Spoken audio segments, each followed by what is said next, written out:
Today we will discuss the variation in the value of acceleration due to gravity. As in the previous class, we come to know the value of acceleration due to gravity near the earth's surface is 9.8 meter per second. But today mathematically we will discuss how the value of g varies with height, that is effect of altitude. So, in the diagram this is the earth, its radius is RE and the mass of earth is ME. The acceleration due to gravity at point B, that is at the surface of the earth, is small g. But at certain height, let at point B, the change in acceleration due to gravity is g dash.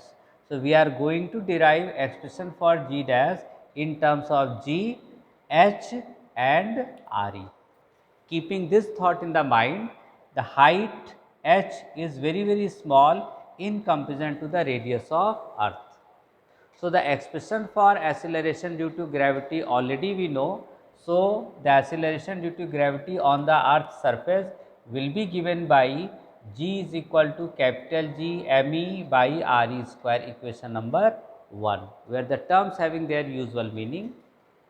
Similarly, at point B, that is at height h, the acceleration due to gravity is given by g dash is equal to g me by re plus h ka whole square, because the new distance is instead of re, now this is re plus h from the center of the earth. Now, what we will do, we will divide equation 2 by equation 1, that is g dash by g is equal to g me by re plus h ka whole square, and when you put the value of g, re square will be in the numerator, in denominator g me.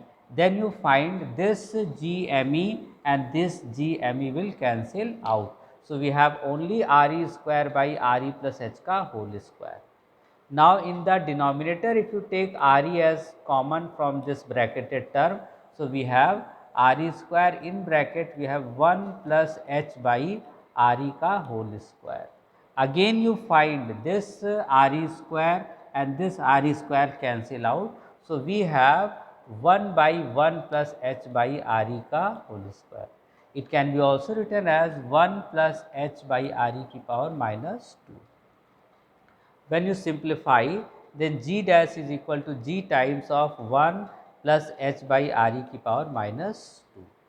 So, this is equation 3. We will expand this term using the binomial theorem.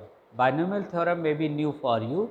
Binomial theorem says that if we have function 1 plus x ki power n, then its expanded form will be 1 plus nx by factorial 1 plus n minus 1 x square by factorial 2. Similarly, the fourth term n minus 1 n minus 2 x cube by factorial 3 and so on. So, using this binomial theorem, we will expand this term 1 plus h by re ki power minus 2. If you compare, then you say we have n is equal to minus 2 and x is equal to h by re.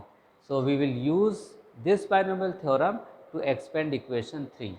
We have g dash is equal to g 1 plus nx, n is minus 2, this minus 2, x is h by re and factorial 1 means only 1.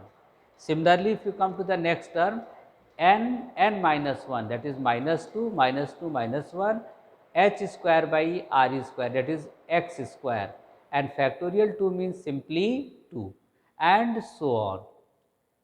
So, now when you simplify, you have g dash is equal to g 1 minus 2 h by re plus 3 h square by re plus so on the other higher terms.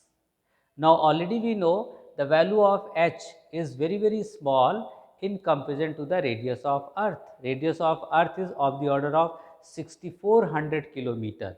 So, if any object is kept at a height of say few meter, few kilometer, then this height is negligible.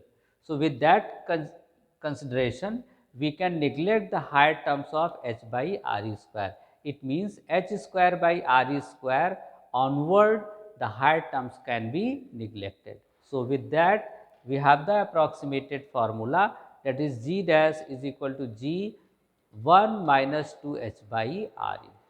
So, very clearly from equation 4 you can say that the value of g dash is always less than g, because the bracketed term is always less than 1. That is why overall you can say that the value of g decreases with altitude or height. It means as we move upward, the acceleration due to gravity is in decreasing order in respect to the earth surface.